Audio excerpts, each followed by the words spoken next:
गंगा की अविरलता, निर्मलता और घाट किनारे स्वच्छता के संकल्प को साकार करने के लिए नमामि गंगे की टीम ने विश्व योग दिवस पर दशाश्वमेध घाट के सामने जल योग किया।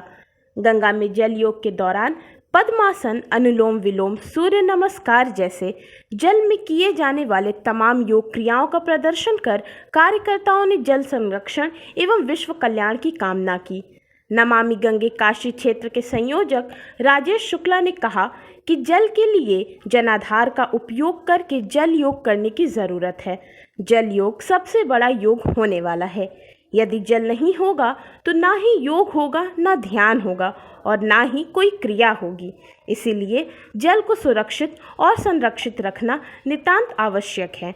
आने वाले समय में जो समस्याएं बढ़ती जा रही हैं, उसके लिए जल शक्ति को बढ़ाने की ज़रूरत है।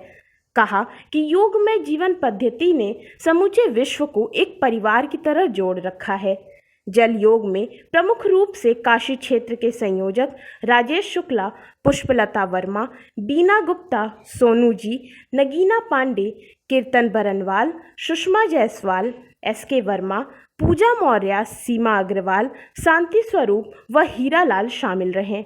आज विश्व योग दिवस है और हमने गंगा माँ के गोद में गंगा जल में खड़े होकर गंगा जल के संरक्षण की कामना से, विश्व शास्त्र की कामना से गंगा जल में योग किया है और माँ से, भगवान भास्कर से भारत के लिए आरोग्य समृद्धि मांगी है। हमारा भारत आरोग्य की तरफ बढ़े और हमने गंगा जल में खड़े होकर सूर्य नमस्कार किया, पद्मासन किया और कई प्रकार के योग जो जल में होकर खड़े होकर के किए जा सकते हैं, हमने यहाँ दशाश्वमेध घाट पर उपस्थित सभी लोगों को बताया, समझाया कि हमें जल संरक्षण के लिए जल योग करना होगा, क्योंकि आने वाले दिनों में जल की कमी होगी।